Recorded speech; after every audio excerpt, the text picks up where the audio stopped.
Our project focuses on equity and screening programs.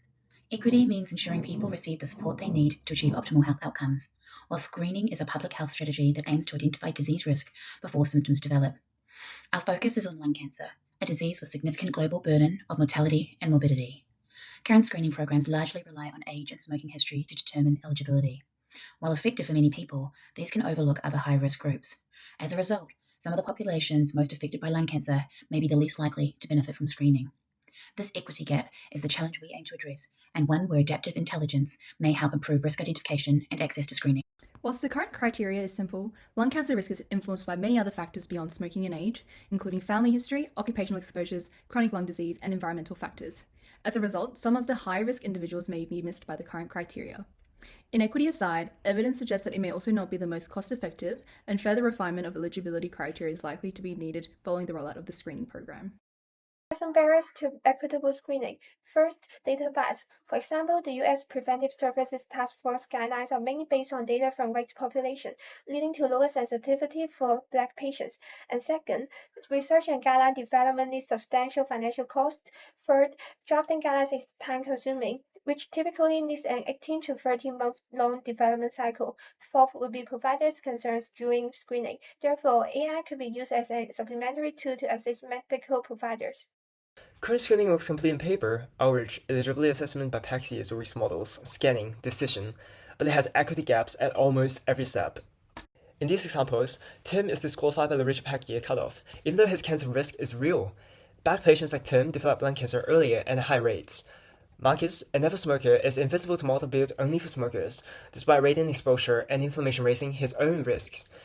And Elena is correctly flagged by the system but misses her reminder due to low health literacy and forgets to recheck. Artificial intelligence fixes this in 3 stages: a preliminary risk score, dynamic risk stratification, and a dynamic recheck interval.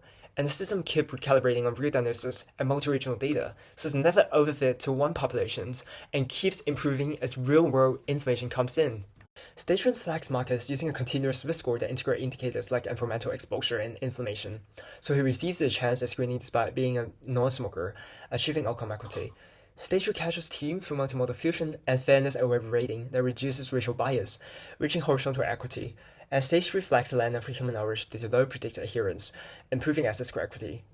Adaptive intelligence is sustainable because it recalibrates itself on confirmed diagnosis, missed cases, and adherence data, making sure every diagnosis and treatment isn't a privileged, but the right for everyone who needs it. After barriers, it benefits treatment groups. For patients, it helps reduce the impact of data biases by identifying high-risk people who may be missed by fixed screening criteria.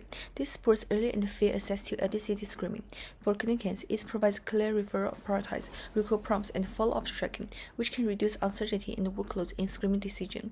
For policymaker and public funder, the key benefit is funding efficiency.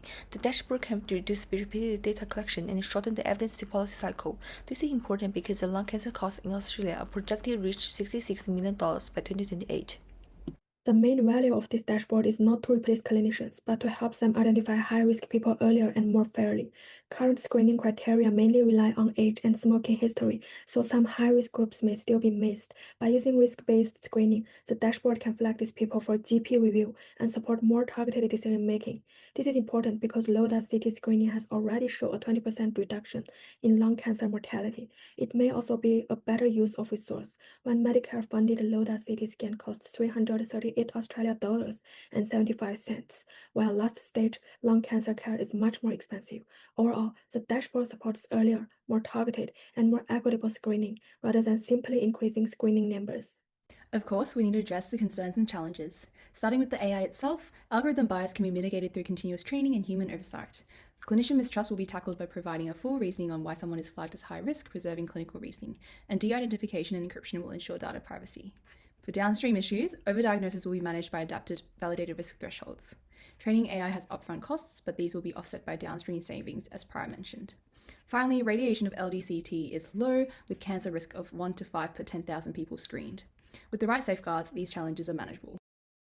They are involved multiple stakeholders: government and health department mainly responsible for funding allocation, hospitals mainly to collect the patient data and to recognize the imaging of LDCT, The technology companies manually to design and training AI model, community and committees manually to protect the participant rights and security. The participant manually the residents who has the high risk of lung cancer, they could provide real-world samples.